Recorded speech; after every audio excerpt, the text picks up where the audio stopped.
Hi to you all and a warm welcome as we continue on part 3 of this discussion on the key of forgiveness. In our previous discussion, we looked at forgiving other people and forgiving ourselves. And in this discussion, we're going to look at how we should go about seeking forgiveness when we offend others. My name is Anne Muli, welcoming you to today's discussion.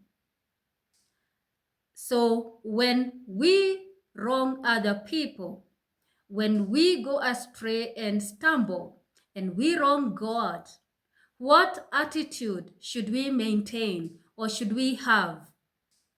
The number one thing that is important as we go through life, we must be self-aware about our actions and our conduct. And if our conscience, the moral compass of our heart, is working well, it will notify us right away when we do the wrong things.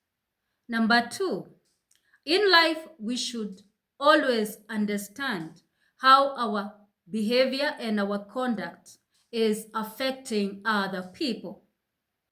We must understand how our words affect other people.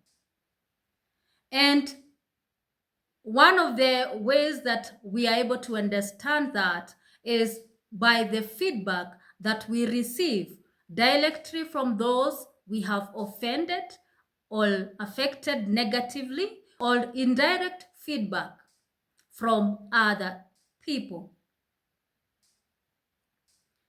Now, the people who are closest to us, our family members, friends, and colleagues, make certain observations about our behavior and our conduct. And oftentimes they try to give us feedback. We must have the willingness to listen to them and pay attention. And we must also be willing to act on the feedback that we receive. There are some people who get annoyed when they have been given feedback about something that they are doing wrong. That should not be the case. That thing that we need to do is that we need to make it a habit to interrogate our words and our conduct from time to time. That way we understand ourselves and why we keep doing the wrong things or making mistakes. And therefore we try to improve on the things that we are doing wrong. So it is important to note that as a society, as a community, we are interconnected. And people have an expectation of how we ought to conduct ourselves in life. As God's children, God has an expectation of how we ought to conduct ourselves in life, how we ought to treat other people, and how we ought to conduct ourselves towards Him. So when we don't meet these expectations, people get offended and they get hurt. We offend our Creator. And when we do that, what is the honorable thing to do? The honorable thing to do, number one, is we admit, acknowledge, and own up to our mistakes. We should never try to conceal a mistake or something wrong that we have done. And we should never try to run away from something that we have done wrong. So there's something that I call facing the elephant in the room. If there's an elephant in a room, you have two options. One, you can run away from that room. But remember, when you come back, you will still find the elephant in the room. Or you can face the elephant in the room with the aim of getting that elephant or handling that elephant and getting it out of that room. So it's important that we face the truth and we face the people we have offended or hurt in life. And when we seek out people we have offended in life, we should seek them out with the aim of offering to them a genuine apology. And also carry with us a resolve, a determination not to repeat the same mistake again. Remember, the people will not take you seriously if you promise not to make a mistake and you keep repeating the mistake over and over again. Even God will not take you seriously if you go to Him to seek forgiveness, but you keep on repeating the same thing over and over again. The way people get to know that you have had a change of heart is after you have made an apology, you don't repeat the same mistake. You keep your word and you keep your promise. What happens when you offend an individual? The number one thing that happens is that you break the trust that you have with that individual.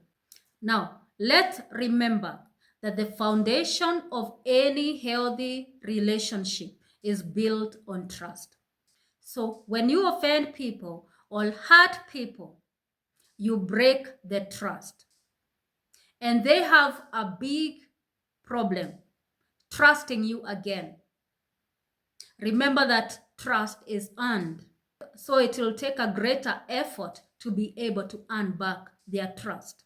But one of the greatest facets of healing any broken relationship is a genuine apology and a resolve not to repeat the mistake again and keeping that promise. The act of apologizing is equivalent to taking up responsibility for your actions and your conduct.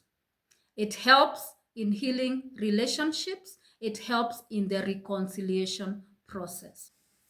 Now, I have come across some people who have hurt me in the past, and they engage me in conversations as if they did not do anything wrong towards me. Have you come across such people? Just because somebody is not willing to confront you over something you did, it doesn't mean that they have forgotten. So never make an assumption that the individual whom you offended have forgotten everything. Remember what we said about forgiveness, that forgiveness does not erase the memory. So people may have forgiven you for what you did, but they have not forgotten what you did. They are still waiting for you to gather the courage one day and go on up to your actions and apologize. And therefore, I'm giving this as a challenge for you and me. If you know there's somebody who is hurting today because of something you did, whether it is your child, your parent, a family member, a friend, or a colleague, gather up some courage today. Seek them out and apologize. Start healing that relationship and start having a healthier relationship with those individuals. So rendering a genuine apology helps in rebuilding back the trust. Now, do you know the number one cause of broken relationships? Whether it is at the family level or at the community level. The number one cause of broken relationship is something called denial. That when you do something wrong or you say something wrong, you deny, and deny again. And everybody knows that you're denying the truth. Even your own heart knows that you're denying the truth. So today, I challenge all of us to quit operating from the denial mode, such that we learn when we make mistakes, which we will make because we are human beings. When we make mistakes, we learn to be quick to apologize. We learn to be quick to own up and apologize to our mistakes. And people will respect and appreciate you for being honest. So thank you very much. I hope that this video has been of help to you. Remember to like, subscribe, and share. And I hope to see you in the next discussion.